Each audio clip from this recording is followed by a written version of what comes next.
Hey guys, and welcome back to another one of Rideshare Reel by JB Pixels. Today, I'm going to tell you how to improve your rating.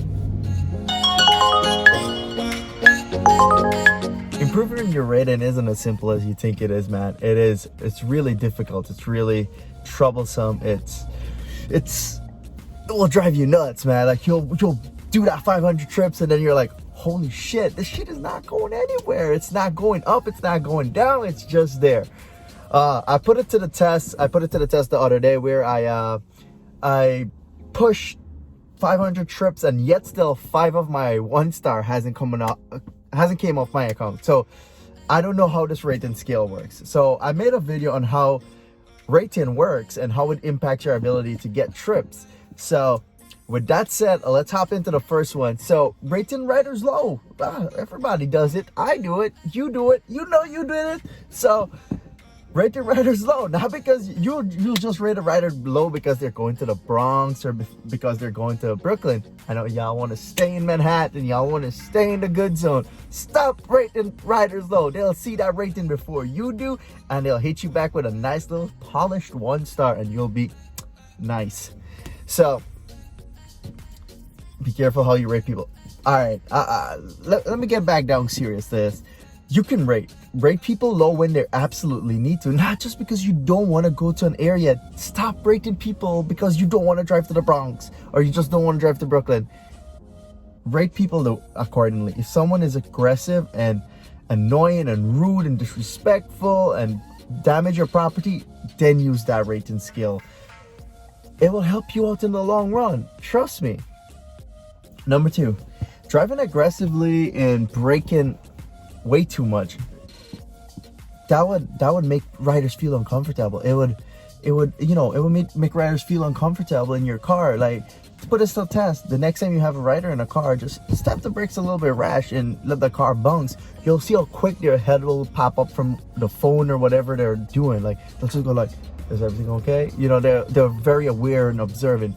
So doing stuff like that could really bring your rating down too. They'll rip you. They're like, oh, the ride wasn't comfortable. They'll say all sort of stuff. So try to keep it smooth and calm. If your car got an eco mode and you're driving in the city, put it on eco mode. That would help you smooth acceleration, and you just ease off the accelerator, and it'll generally slow itself down. So Camrys are good at this. Any Toyota car that I know of that I've drove is pretty good at it. My Infiniti, exceptional at when it's in eco mode. It's smooth acceleration. You take your foot off the brakes and it'll just get back down, and you can punch that brake. You don't have to punch, you just tap that brakes and you're good.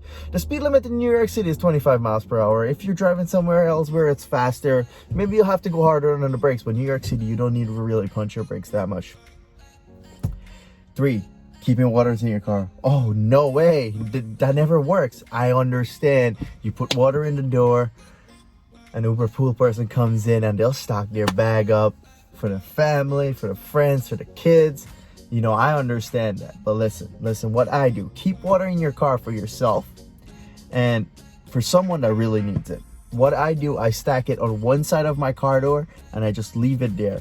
And someone comes in my car, I get a long trip, I'm gonna be like, hey man, would you like a bottle of water? 45 plus, you gotta keep it real, bruh. You know what I'm saying? But I drive black and black SUV too, so I usually keep water in here. There's a crazy story. I picked a girl up for LaGuardia once. She was drenched in sweat. It was a hot summer day. And she called an Uber X. I picked her up. and go to Manhattan. But she got in the car. She was so out of breath, overwhelmingly. I was like, hey man, would you like a bottle of water? She was like, oh, absolutely. And I give her a bottle of water. I didn't expect anything in return. This girl, I dropped her off at Yotel in Manhattan. Her name is Alyssa. Alyssa, if you're out there and you're watching this, I remember your name up to today. This was like my first year of driving. I was doing everything by the new rules. And I give her a bottle of water and she tipped me $100, man, in the app. That was more than a few cases of water. So always keep water in your car, but know what you're doing with it. Uber Pool, Uber X, short rides. Yo, somebody needs a bottle of water, bro, just give it to them. You'll save that person. even if you don't save that person's life, you'll make their day better. But just don't lay it out all over your car so people can grab and stock up. Do the right thing and do it smart. Keep your car clean and odor free. Nobody has to tell you this. This is not rocket science. I don't have to tell you. Yo, you're in this business. People are gonna get in the car, and especially with the coronavirus now, homie. You gotta keep that thing mint because you're gonna get rated low for no reason. By clean, I mean, you know, just always keeps like some sort of like polishing, not polish, like the turtle wax glass and dash. What is this guy doing? Bikers. Yeah, so like, you know, like turtle wax glass and dash. Hit your car with it. You know, wipe it down. Microfiber cloths you can get off Amazon. I'll leave a link to my Amazon car care list down in the description, so you can click on it and see the things that I use. Odor free. Odor free doesn't mean blast your car with all sort of air fresheners or anything like that. You know, odor free means there's no scent. It's harder in a car with cloth seats, but if you have leather seats, get leather wipes and handy. You can wipe your car seats down quick time. Cloth seats, vacuum that thing once in a while. Take it to get detail. $60, you can get a guy that comes to your house and clean it. You know, if you guys want a referral to that, I'll give it to you. But keeping it odor free. I always have Febreze in my car. Febreze works like this. If someone hops in my car smelling like weed or any sort of smell, I'll hit that with a Febreze while the windows are up, let it simmer for like about five minutes, and then I'll roll the window down and let everything out. In that case, it's odor free. Okay, that's how you maintain a car odor free. Keep Febreze vent clips or something in your car. Not too overwhelming. Don't put two in, put one in. It'll give a nice smell, especially in the summertime with the air conditioner running. It makes your car smell nice and refreshing. Be kind and polite. All right, man, come on. We're in a service industry. It doesn't matter. You're in a service. You're providing a service to someone. You have to be kind. You have to be polite. You got to be, hi, how are you doing? I'll clip one of my writer's comment, my writer's feedback into this video. Read this. Tell me what you think. And then shoot for that. That is the best review I've ever gotten from a writer. You know, when this is how I go through my process of when someone gets in my car. I don't care who you are. You can put mute on that thing. I'm gonna still talk to you for the first couple of seconds. Hi, ma'am. Hi, sir. How are you doing today? Hope all is well. The temperature. Please let me know if you'd like me to adjust the temperature. If it's colder or warmer, I can turn it up and turn it down. I got my heated seats on when I'm feeling cold all the time. They can put the AC on, but you know, my temperature is good.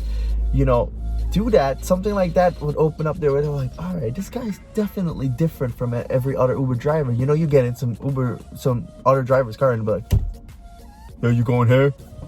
Oh, cool. You know, no, riders does not expect that from you. You know, when someone hops out of your car, you'd be like, thank you. Have a wonderful day. Even if they piss you off, son, the best thing to piss someone off day off, even if a rider piss you off, bro, just say have a nice day. Bro, they'll be more pissed off than you do. Just have a nice day, bro. It's just as simple. Creating a perception of what your rider wants. Always look back in your rearview mirror. See what they're doing. See their action. See their reaction to things that you're doing. Are they on the phone? Yes. Turn the music down. Simple things. Pay attention to your rider. Always overserve and underdeliver. By that, I mean they're different things. Like, so if someone asks you to speed, you're not going to speed, right? Because speeding, you're breaking the law. 1, 2, you're gonna get a ticket. 3, you're gonna get a license suspended. 4, you're out of a job. You're not making any money. Your little side hustle is going right out the window. So creating a perception of what they want. If they want you to speed, there's ways you can do it in a controlled manner that makes them feel like you're speeding and you're not. So for example, in Manhattan, you can always bob and weave a lot, right? Hit the brakes, punch the brake, give them a good shake in the back, like have them, going forward. Hit the accelerator on short bursts, like let them lean back. If your car has a sport mode, put it in the sport mode. You're punching the accelerator, you're gonna go at least 4 or 5 more miles per hour, but that's just giving the initial pull off. You don't have that speed extra, so you're creating a perception of that. That's what they want. If they want comfort, smooth, soft braking, take your time, hold the lane. If they want comfort, they're definitely not worried about time. So you just stay, stay put, do your thing soft. Remember, you're gonna pay for every second you're on the road, homie. So just create a perception of what your rider wants. Never show aggressive behavior on the road. If someone pisses you off or cuts you off, don't be like, God damn it, man, what are you doing? Don't be like that. So you just be like, somebody cuts you off, just get back in your car seats, create like an atmosphere that is comfortable and relaxing. You might be wrong. You might have cut that person off. Don't pay them attention. There's certain times that you're merging, especially in Manhattan. Manhattan is the worst place to drive in. You'll be merging sometimes and someone will be pushing up right up on you. You just keep eyes in your rear view. Be safe. Slide into wherever you're going. If that person is ticked off at you, don't even pay them any attention. You start if the person does not require you to be quiet, you start a conversation. You'll be like, I'm sorry, the traffic is really ridiculous right now. Something like that would always, nail the situation. Now, if someone cuts you off or someone pisses you off, don't show road rage, man. Don't go and do anything stupid. Nobody has to tell you this thing. The person in the back seat, no matter what, you're responsible for them. It's called souls on board. The more people you have in your car, the more careful you have to be, because anything goes wrong with those people, you are responsible. You, the driver, is responsible. You're the captain of the ship. You're responsible. So be careful. Always keep your calm. That is all it takes. Just keep your calm. I know it's very hard to say, but keeping your calm is it's a skill. It's a virtue. It's not easy. It's not easy at all. Even I lose it sometimes, but sometimes you got to remember, man, it's not about you. Even if you're driving alone and someone pisses you off on this road, keep it calm, bro. Just like, woosah, let it go, man, let it go. Curbing your rider's expectation. When I say curbing your rider's expectation, I mean, when your rider gets in the car, right away, you and I been driving around this area. We know how it goes down. We know it could be busy. We know it could get crazy. So especially in Manhattan, when somebody gets like, hi, how are you doing? Temperature controls XYZ. You wanted me to adjust it? Please let me know. I will do it. You look down at the GPS, and if you're using Uber or Waze, you can predict how the traffic's going and be like, so my navigation is saying you're going to be there in 18 minutes, but that's plus or minus 5 minutes. By plus or minus, you already created an expectation that, hey, there might be some problem. Might be some stop ups ahead, some sort of traffic going down. Always curb your rider's expectation. Don't let them force you to do things that you don't want to do. You get in the car and don't expect them to always look at your navigation and be like, hey man, oh my god, I'm 10 minutes away. As soon as they get in the car, just let them know, hey, this ride is GPS is saying 10 minutes. Uber does not account for traffic that well in New York City or wherever you're driving. Just bullshit it and just say they're not accounting for traffic that much. This ride might take a little bit longer than what the GPS says. If you need to get there in a rush, I'll try my very best to get you there on time. As I said, perception. Create a perception. It's as simple as that, man. Done. Create a perception. Curb your rider's expectations. Basic etiquette. Hi, hello, sorry. Now, you're gonna drive. You're gonna mess up on the road. You're gonna make a wrong turn. You're gonna take the wrong exit. But it's the way how you handle that's what matter. If you make a wrong turn, bro, like you made a wrong turn, there's nothing's gonna go with that. You're gonna end up going on the highway, going for another, especially Jersey. If you're driving in Jersey, you miss an exit, it's like 50 miles before you get back onto another exit. You know what I mean? So there's times that you'll mess up. But the problem with that, don't pretend like the rider doesn't know. Always draw their attention to it. Be like, hey man, I'm so sorry, but I just missed your exit. It's the way you say things to that is the way they're going to react. Sometimes some riders will be like, hey man, it doesn't matter, we'll be fine. When they get out of the car, no matter if they said they'll be fine, be like, yo, I'm so sorry for missing your turn. I'm sorry that I got you here a little bit late. That's all.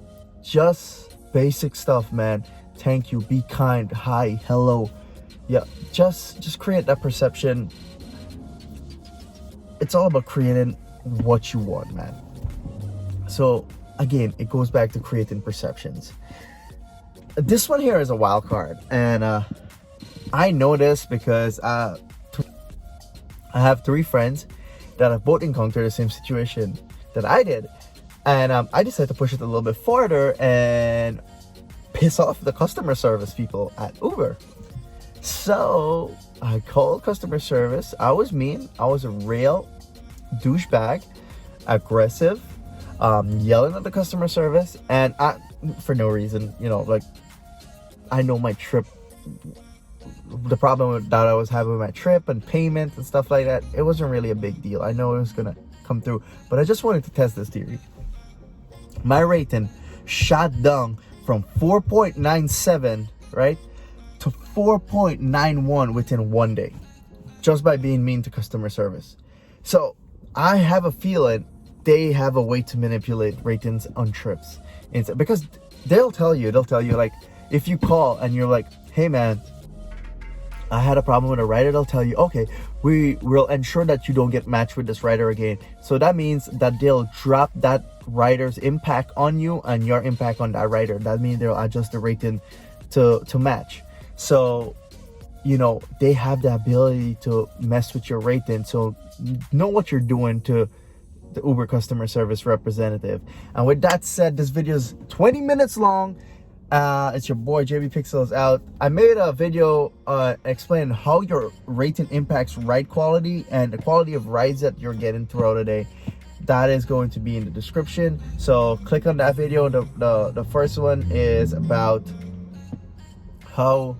what it takes to be an Uber driver in New York. The second one is how it impacts your rating, and this one is how to increase your rating. So anyways, guys, I'll catch you guys on the next one. Leave a comment below. Let me know if you like it, if there's anything else you want me to touch on. I know the New York City planner is a big deal right now. I'm going to touch on that. There's some other mini news with Uber. I'm going to touch on that and see how it's going to impact our ability as drivers on the road.